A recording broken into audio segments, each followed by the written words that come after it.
Hello students, welcome to संस्कार technical. हम लोग आज पढ़ेंगे behaviour of gases part 2।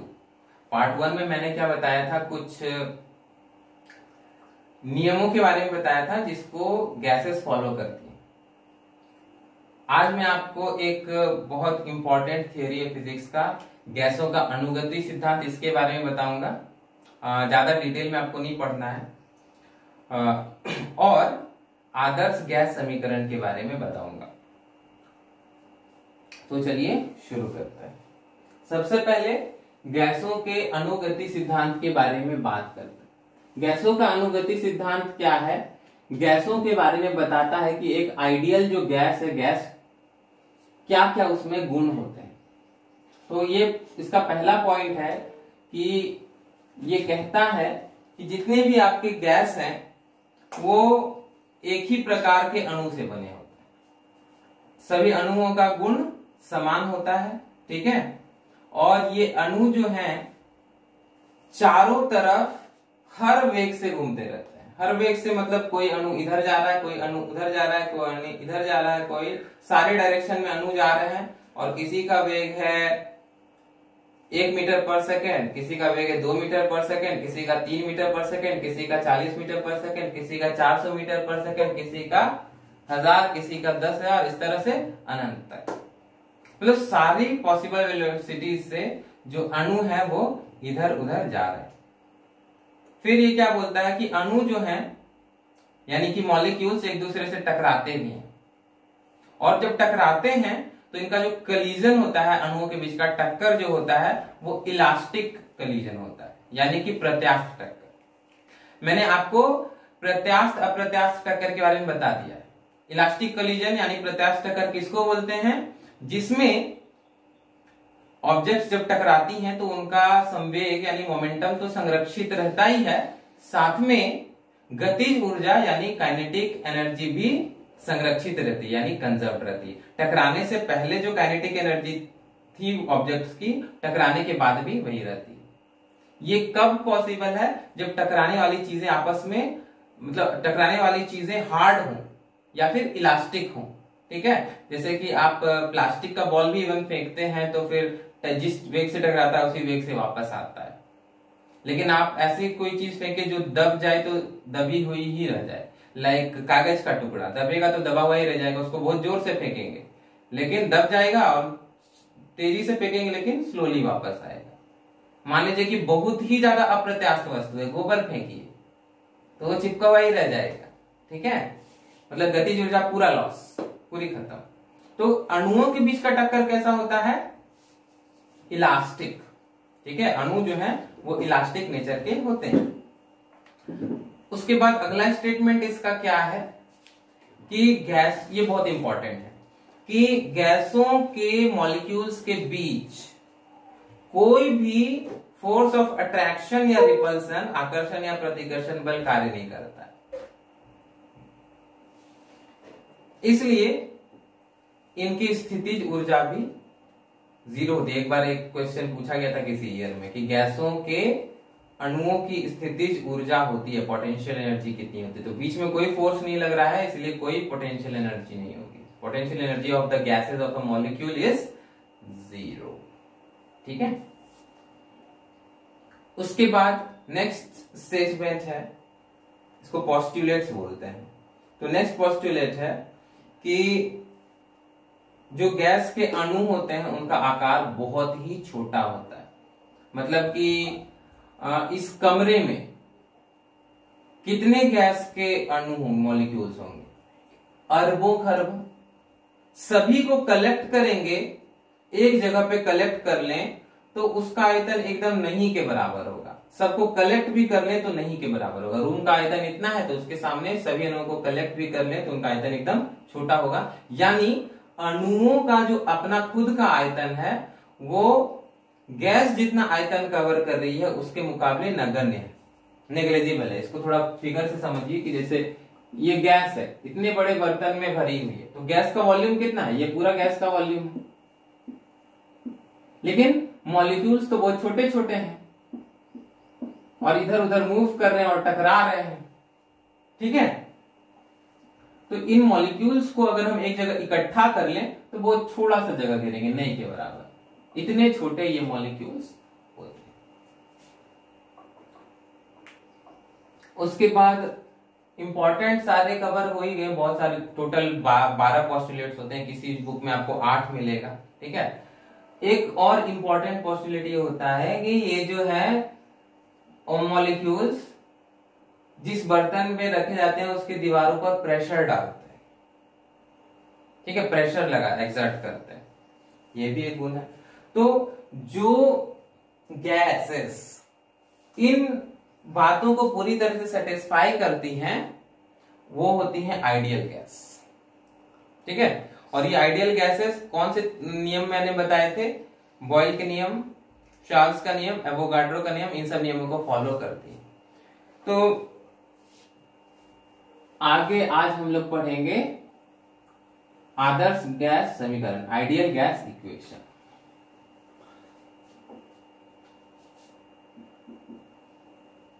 Ideal gas equation, आदर्श गैस समीकरण। देखिए एवोगाड्रो का नियम क्या था, V समानुपाती N। उसके बाद बॉयल का नियम क्या था, बॉयल का नियम था V व्युत्क्रमानुपाती P। उसके बाद चार्ल्स का नियम क्या था, V समानुपाती T, टेम्परेचर। इन सभी को मिला दीजिए, क्या हो जाएगा, V समानुपाती N T बाई P। तो समानुपाती नियतांक को हटाने के लिए क्या करना होगा, एक कांस्टेंट लगा देना होगा। इस कांस्टेंट को R से डिनोट किया जाता है। फिर आप P को उधर ले जाएंगे तो क्या हो जाएगा, PV is equal to nRT।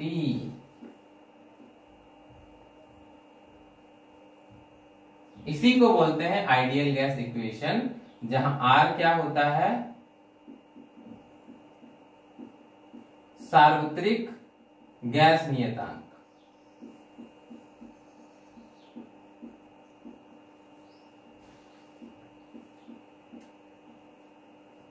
Universal gas constant. Value क्या होता है ये आप निकालेंगे, कैसे ये मैं आपको बता दूंगा।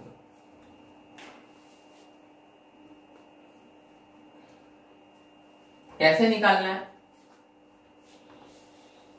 देखिए R इज इक्वल टू क्या हो जाएगा, R इज इक्वल टू हो जाएगा PV बाई NT।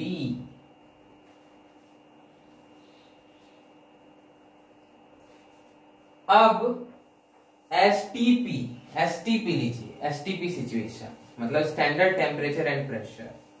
तापमान रहेगा, टेम्परेचर रहेगा 273 केल्विन, प्रेशर रहेगा 1 एटमॉस्फेयर, ठीक है। ऐसे में क्या क्या हो जाएगा, देखिए प्रेशर हो गया 1 एटमॉस्फेयर, तो 1 एटमॉस्फेयर ऐसा ही मात्रक नहीं हुआ ना, ऐसा ही मात्रक में वो करेंगे तो कितना हो जाएगा 1.01 इंटू 10⁵ पास्कल।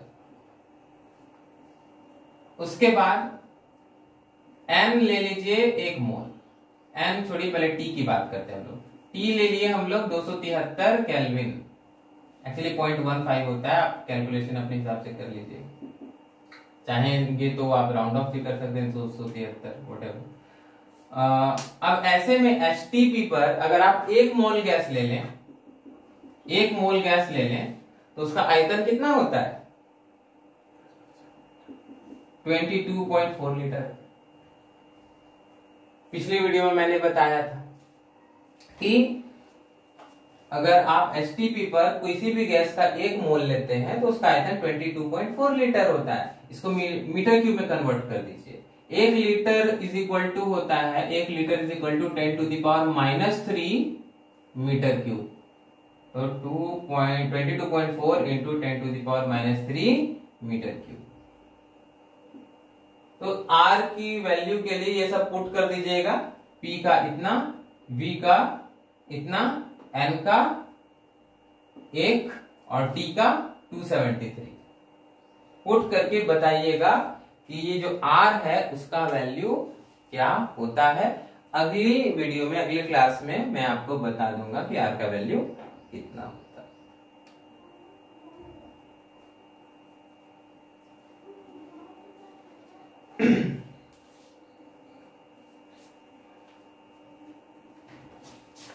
ओके, इससे सारे लॉज सेटिस्फाई हो जाते हैं। देखिए पी वी कांस्टेंट है, अगर मान लीजिए टेम्परेचर को कांस्टेंट रख दें और गैस के मॉलिक्यूल्स को फिक्स कर दें कि 1 मोल है तो 1 ही मोल रखेंगे, उसमें गैस बाहर से अंदर नहीं आ रही है और अंदर से बाहर नहीं जा रही है, तो N कांस्टेंट हो गया, T कांस्टेंट हो गया, R तो कांस्टेंट है ही, तो PV इक्वल टू कांस्टेंट हो गया। तो P V उधर जाएगा तो क्या होगा, नीचे चला आएगा, तो क्या हो जाएगा P व्युत्क्रमानुपाती V। P is inversely proportional to V, कौन सा लॉ, बॉयल्स लॉ। उस तरह से सारे लॉज सेटिस्फाई हो जा रहे हैं। P directly proportional to T, ये कौन सा हो गया आपका, गैलुसाक्स लॉ। इस तरह से जितने भी आदर्श गैस, आइडियल गैस के लॉज हैं वो सारे इसमें फॉलो हो जा रहे हैं। न्यूमेरिकल्स भी आपसे पूछ सकता है, 5 चीजें हैं, कोई भी 4 चीज दे देगा और एक पूछ लेगा।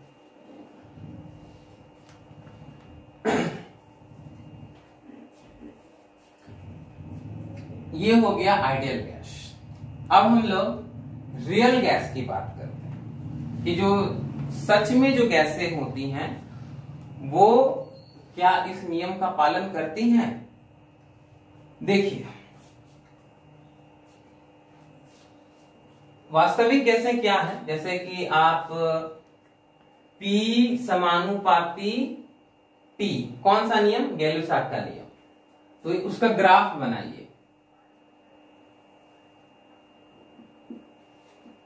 इधर P इधर T, जैसे जैसे आप T बढ़ाते जा रहे हैं वैसे वैसे P बढ़ता जा रहा है।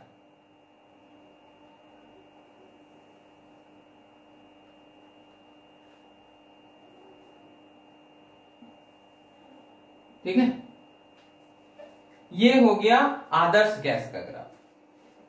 रियल गैस में क्या होगा, लगभग लगभग ट्रेंड जो है वो कुछ ऐसा ही होगा, लेकिन थोड़ा सा डिफरेंस हो जाएगा, कुछ ऐसा हो जाएगा, थोड़ा बहुत अंतर हो जाएगा। तो आदर्श गैस का व्यवहार, रियल गैस का, वास्तविक गैस का जो व्यवहार है वो आदर्श गैस से थोड़ा सा डेविएट हो सकता है। डेविएशन का कारण क्या है, देखिए ये जो अलग व्यवहार है, वास्तविक गैसों का जो व्यवहार है वो आदर्श गैस से अलग होने का कारण क्या है कि जो चीजें हम लोग मान के चले थे वो वास्तविक गैसों में नहीं होती है। कौन सी चीजें हम लोग मान के चले थे, तो जो चीजें मैंने आपको काइनेटिक थ्योरी ऑफ गैसेस में बताई वो चीजें, जिसमें से एक दो बहुत इंपॉर्टेंट फॉल्ट क्या है कि काइनेटिक थ्योरी ऑफ गैसेस में हम लोगों ने मान लिया कि गैसों के मॉलिक्यूल्स के बीच कोई फोर्स ऑफ अट्रैक्शन या रिपल्सन काम नहीं करता है। क्या सच में ऐसा होता है, नहीं। जो वास्तविक गैसेस होती हैं, रियल गैसेस होती हैं, उनके मॉलिक्यूल्स के बीच मामूली, बहुत मामूली कभी अट्रैक्शन कभी रिपल्सन काम करते रहता है।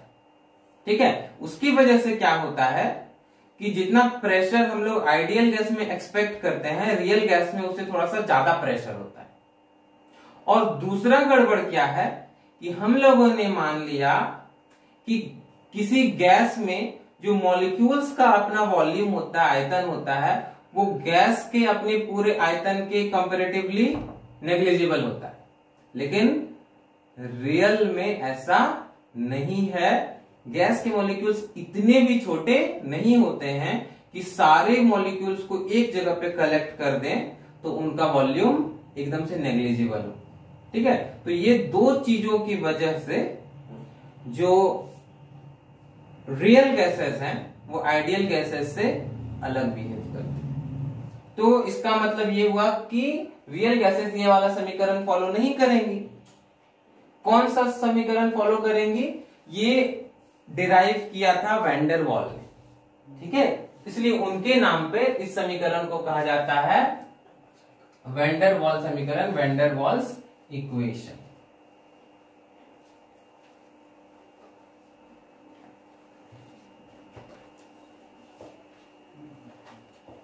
अगर आपसे पूछा जाए कि लंदन फोर्सेस या डिस्पर्सन फोर्सेस की खोज किसने की थी, तो उसमें आप यही बोलेंगे वैन डर वाल। यही वो बल है जिसकी मदद से छिपकली दीवार से चिपक कर चलती है। किस बल से? वैन डर वाल बल से, वैन डर वाल फोर्स से। क्या होता है? P A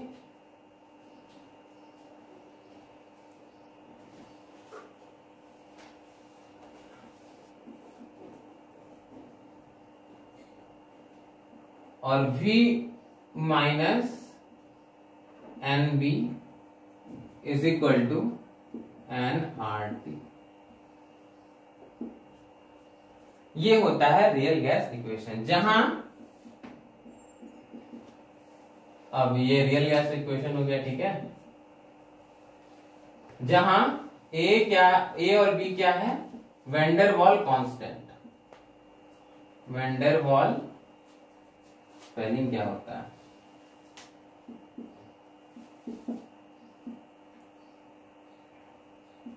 हम सॉरी गाइस, थोड़ा सा स्पेलिंग आप कंफर्म कर लें, मिस्टेक हो सकता है। वैन डर वाल,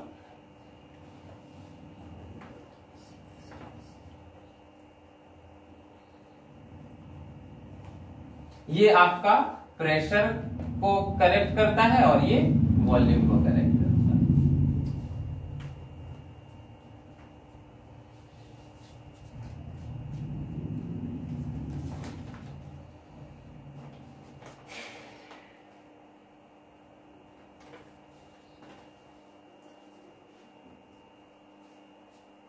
अगर 1 मोल के लिए पूछे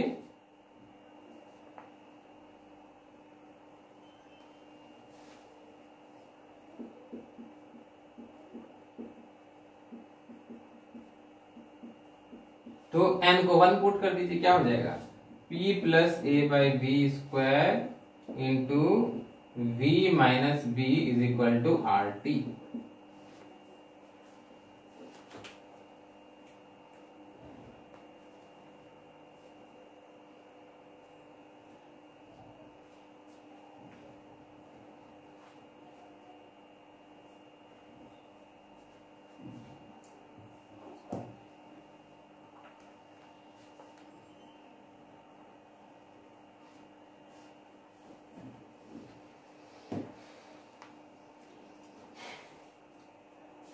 देखिए यहां पर एक चीज और बता देता हूं, critical temperature. Critical temperature Hindi में बोलते हैं क्रांतिक ताप। ये क्या होता है? आपने 2 वर्ड सुना होगा, एक को बोलते हैं वाष्प और एक होता है गैस। इंग्लिश में बोलते हैं वेपर एंड गैस। जैसे पानी जब हम लोग गर्म करते हैं पानी को, तो किस चीज में चेंज होता है? वेपर में। आप लोग नहीं सुनते होंगे गैस में बदल गया, सब लोग वेपर बोलते हैं। और पानी के वेपर को इन पर्टिकुलर क्या बोलते हैं? स्टीम बोलते हैं ना, भाप। तो ये वेपर और गैस में क्या अंतर है? क्या दोनों एक ही चीजें हैं या फिर अलग अलग हैं? तो अलग अलग है। डिफरेंस क्या होता है वेपर और गैस में? कि वेपर में आप ज्यादा प्रेशर लगाएंगे तो वो वापस से लिक्विड बन जाएगा, लेकिन गैस में, एक्चुअली वेपर भी को भी गैस कह सकते हैं, गैस का ही एक पर्टिकुलर सेक्शन हुआ वेपर। वेपर को जब आप एक निश्चित टेम्परेचर से ज्यादा गर्म कर देते हैं तो उसके बाद आप कितना भी प्रेशर लगा लें वो वापस से गैस में, वापस से लिक्विड में चेंज नहीं, समझे? वेपर को आप एक निश्चित टेम्परेचर से ज्यादा गर्म करने के बाद आप उसको प्रेशर लगा के वापस लिक्विड में चेंज नहीं कर सकते। उस निश्चित टेम्परेचर को बोलते हैं क्रिटिकल टेम्परेचर। मान लीजिए कि कोई वेपर है, कोई लिक्विड है, उसको गर्म किए वेपर में चेंज हो गया, उसका क्रिटिकल टेम्परेचर है 300 डिग्री सेल्सियस। तो मान लीजिए कि उसका जो बॉइलिंग पॉइंट है वो 120 था, तो 120 के बाद वो वेपर में तो चेंज हो गया, लेकिन वापस से प्रेशर लगाए तो फिर से लिक्विड बन गया। लेकिन जब 300 से ज्यादा कर देंगे तो उसके बाद आप प्रेशर लगा के वापस लिक्विड नहीं बना सकते हैं। 300 के पार वो क्रिटिकल टेम्परेचर के पार पहुंचा देंगे, तो उसके बाद उसको आप प्रेशर लगा के लिक्विड में चेंज नहीं कर सकते हैं। क्या करना पड़ेगा? ठंडा करना पड़ेगा। ठंडा करेंगे तब लिक्विड में चेंज होगा। ये होता है क्रिटिकल टेम्परेचर। और क्रिटिकल टेम्परेचर का एक फॉर्मूला हो जाता है 8A/27RB। मतलब क्वेश्चन सेटर का मूड खराब रहा तो आपसे ये वाला भी पूछ लेगा। बाकी पुराने जैसे जैसे नया क्वेश्चन आते जा रहा है ना, वैसे वैसे क्वेश्चंस का लेवल थोड़ा इजी हो रहा है। पुराने क्वेश्चंस में आप देखिएगा तो 11-12 का ज्यादा होता था, आजकल थोड़ा कम आ रहा है। बट एनीवेज कोई ठीक नहीं है, कुछ भी आपसे पूछा जा सकता है, छोटा मोटा चीज, चाहे 11-12 का ही क्यों ना।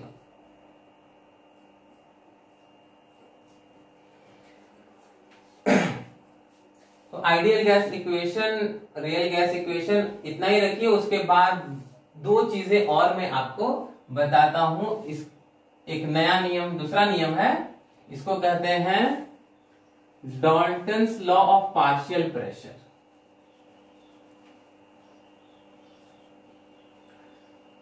Dalton's law of partial pressure, उसके लिए पहले आपको मोल फ्रैक्शन पता होना चाहिए। मोल फ्रैक्शन क्या होता है कि मान लीजिए दो आपके पास पदार्थ है ए और बी, इसका 2 मोल ले लिए और इसका 3 मोल ले लिए, दोनों को मिक्स कर दिए, ठीक है, तो टोटल मिला के कितने मोल है यहाँ पे?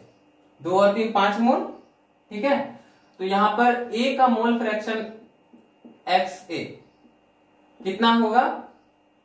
ए का कितना मोल है? 2 मोल, और टोटल कितना मोल है? 5 मोल। तो इसका मोल फ्रैक्शन हो जाएगा 2/5। बी का मोल फ्रैक्शन कितना होगा? तो बी का कितना मोल है? 3 मोल, और टोटल कितना मोल है? 5 मोल। तो इसका मोल फ्रैक्शन हो जाएगा 3/5। तो ये आप मोल फ्रैक्शन समझिए, छोटा सा चीज है। अब देखिए कि मान लीजिए कि बहुत सारे गैसेस के लिए भी ये फॉलो होता है, जितना भी गैसेस आप मिक्स कर दें आपस में, सबके लिए फॉलो होता है। मैं यहाँ पे 2 गैसेस ही लेकर के चल रहा हूं, ए और बी 2 गैसेस हैं, दोनों को हम लोगों ने एक डब्बे में मिक्स कर दिया। तो यहाँ पर एक चीज आपको पता होना चाहिए कि इस डब्बे का वॉल्यूम अगर 2 लीटर है तो इसमें 2 गैसेस मिला दे, ए और बी दोनों, तो ए भी पूरा वॉल्यूम इस्तेमाल करेगी और बी भी पूरा वॉल्यूम इस्तेमाल करेगी। मतलब कि दोनों मिक्स कर दिए, तो ये ऐसा नहीं कि आधा आधा शेयरिंग चल रहा है। ये भी वॉल्यूम इस्तेमाल कर रहा है और ये भी वॉल्यूम इस्तेमाल कर रहा है। तो चलिए गैस ए के लिए आदर्श गैस समीकरण लगाइए। मान लीजिए कि इसका N1 मोल हम लोग डाले हैं डब्बे के अंदर, और इसका गैस बी का N2 मोल डाले, ठीक है। तो इसके लिए चलिए आदर्श गैस समीकरण लगाइए। पी ए V तो दोनों के लिए सेम है, is equal to N1 RT, यानी कि PA इज इक्वल टू क्या हो गया? N1 RT/V। उसी तरह से PB कितना हो गया? तो PB का तो N2 मोल है, RT, और वॉल्यूम तो दोनों का सेम है, V। क्लियर? अब दोनों गैस मिला करके, दोनों गैसेस मिला करके टोटल कितना मोल है? N1 plus N2। तो ये जो गैसों का मिश्रण है, गैसों का मिश्रण हमेशा होमोजीनियस होता है, समांगी होता है, याद रखिएगा। तो दोनों को मिला करके क्या हो जाएगा? P टोटल प्रेशर कितना? PA और प्लस PB, छोड़िए टोटल प्रेशर P से डिनोट कर देते हैं, P, और V is equal to total mole कितना है? N1 प्लस N2, ठीक है, RT। तो N1 प्लस N2 को आप N भी लिख सकते हैं, नो बिग डील, ठीक है। यहां पे आप N भी लिख सकते हैं, यहाँ N बराबर N1 प्लस N2, ओके। तो total pressure P is equal to N1 plus N2 by V RT। तो ये पहला हुआ, ये दूसरा हुआ, उसके बाद कहाँ लिखूं, ऊपर लिख दे रहा हूं या बगल। अब आप क्या कीजिए कि PA/P निकालिए, PA/P। तो PA कितना है, N1RT/V बाई N2RT/V। अगर आपको समझने में प्रॉब्लम हो रही हो तो जब वीडियो आप दोबारा देखेंगे तो आई एम श्योर आपको समझ में आ जाएगा, कोई मुश्किल चीज नहीं है। तो सब कुछ कैंसिल हो जाएगा, P है ना, तो P में तो N1 प्लस N2 है। ओके, तो आप देख रहे हैं कि RT कैंसिल, V कैंसिल, कितना बचा, PA/P। जब आप केमिस्ट्री पढ़ेंगे तो वहां पर आपको जो टोटल प्रेशर है उसको P0 से डिनोट करता है, तो मैं भी P0 लिख दे रहा हूं। ओके, कितना हो गया, N1 प्लस N2। देखिए N1 प्लस N2 क्या हो गया, A का मोल फ्रैक्शन हो गया। N1 क्या है, गैस में जो मिक्सचर है उसमें गैस A के मोलों की संख्या, और N1 प्लस N2 क्या है, टोटल मोलों की संख्या। तो ये क्या हो जाएगा, PA/P0 इज इक्वल टू, ये क्या है, ये है गैस A का मोल फ्रैक्शन, यानी कि PA is equal to P0 into XA।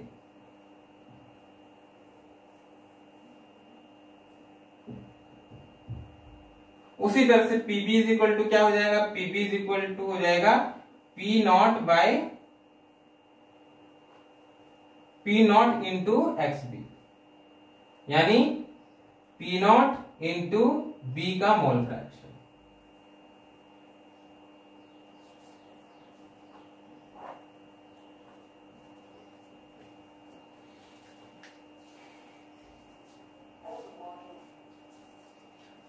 और गैसों से रिलेटेड जो एक आखिरी नियम बच गया वो है ग्राहम का विसरण का नियम।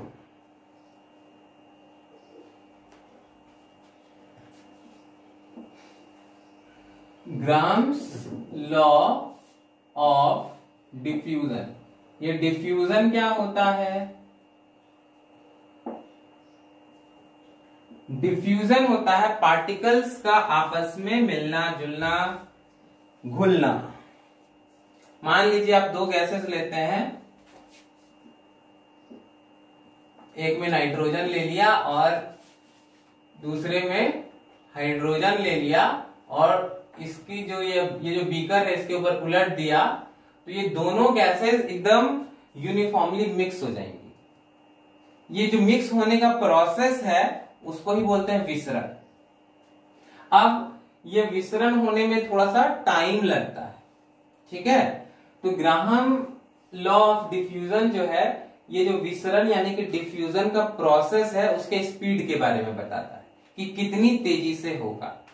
ग्राहम का विसरण का नियम क्या कहता है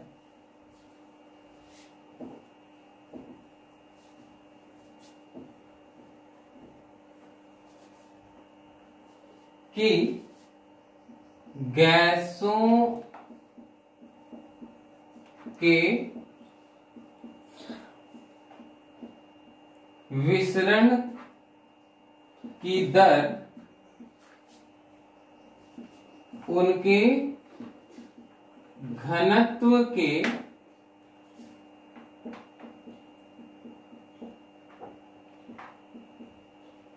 वर्गमूल की दर वर्गमूल की व्युत्क्रमानुपाती होती है। वर्गमूल का व्युत्क्रमानुपाती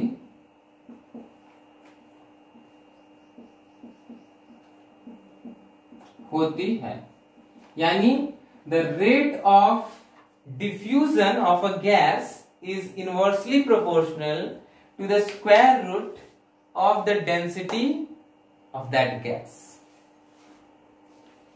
यानी कि rate of diffusion is inversely proportional to the square root of its density।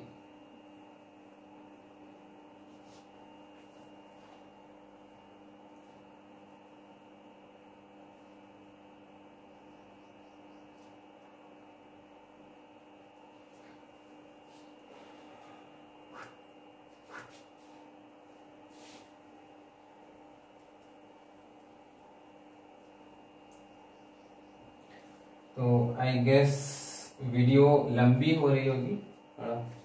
देखो तो कितना टाइम हुआ,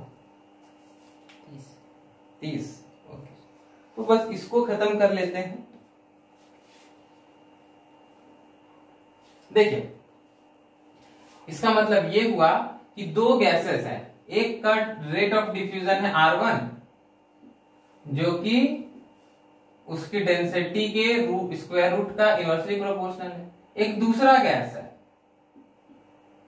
उसका रेट ऑफ डिफ्यूजन है उसके घनत्व का स्क्वायर रूट का व्युत्क्रमानुपात।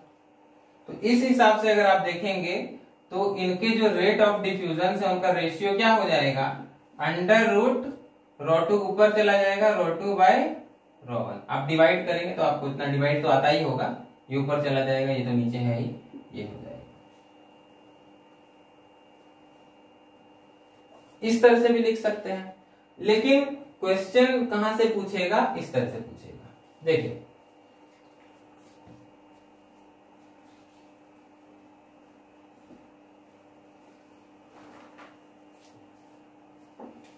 एवोगाड्रो लॉ में आइए कि गैस का जो वॉल्यूम है वो होता है कितना, Kn, जहां K कितना है 20 STP पर 22 लीटर प्रति मोल। अलग टेम्परेचर पे अलग प्रेशर पे अलग होगा, ये कोई फिक्स नहीं है, टेम्परेचर प्रेशर पे डिपेंड करता है। 22.4 लीटर प्रति मोल जो है वो STP पर होता है। ओके, नाउ अगर आप एक मोल ले लें, M को ले लें एक मोल, तो किसी गैस का एक मोल का द्रव्यमान कितना होगा, उसके मोलर मास के बराबर होगा। फॉर एग्जांपल आप एक मोल ऑक्सीजन लें तो उसका मास यानी कि द्रव्यमान कितना होगा, ऑक्सीजन O2 होता है ना, तो कितना हो जाएगा 16 दूनी 32 ग्राम। उसका ऑक्सीजन गैस का मोलर वेट कितना होता है 32 ग्राम। तो ऑक्सीजन अगर आप एक मोल लेते हैं तो उसका वेट कितना होगा 32 ग्राम। और ये मतलब प्रैक्टिकल बात, अगर आप ऑक्सीजन गैस तौल करके 32 ग्राम लें तो आप बिना काउंट किए बता सकते हैं कि उसमें कितना मॉलिक्यूल्स है ऑक्सीजन का, 6.022 इंटू 10 टू द पावर 23। ठीक है, तो n अगर 1 ले ले तो यहां पर अगर n इज इक्वल टू 1 मोल तो गैस का द्रव्यमान इज इक्वल टू क्या हो जाएगा, उसका मोलर मास। क्या चीज से डिनोट करें, चलिए इसको m से डिनोट कर देते हैं। ठीक है, m से।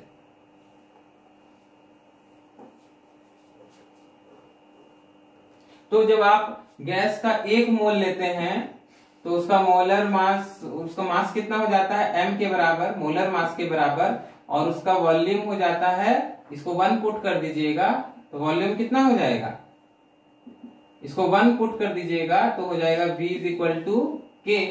V कितना हो जाएगा K। अब वॉल्यूम इसका K हो गया है, K मतलब STP पर 22.4 लीटर प्रति मोल, और द्रव्यमान कितना है M, जो कि क्या है मोलर मास। तो डेंसिटी कितना हो जाएगा, डेंसिटी हो जाएगा मास बाय वॉल्यूम, यानी मॉलिक्यूलर मास और बाय K। समझे, तो इसको आप पुट कर दीजिए, यहां पे पुट कर दीजिए। गैस मान लीजिए कि जो गैस 1 है, गैस 1 का मोलर मास M1 है और गैस 2 का मोलर मास M2। ठीक है, पुट कर दीजिए, R1 by R2 is equal to under root ρ2 की जगह क्या पुट कर देंगे, इसका मास M2 बाय K, और ρ1 की जगह क्या पुट करेंगे, गैस 1 का मोलर मास है M1 और बाय K के कैंसिल हो जाएगा under root M2 bye M1, यानी कि R1 बाय R2। ये क्या है, जो रेट ऑफ डिफ्यूजन है उसका रेशियो, दो गैस 1 और गैस 2 के रेट ऑफ डिफ्यूजन का रेशियो। रेट ऑफ डिफ्यूजन मतलब विसरण की दर का अनुपात हो जाएगा उसके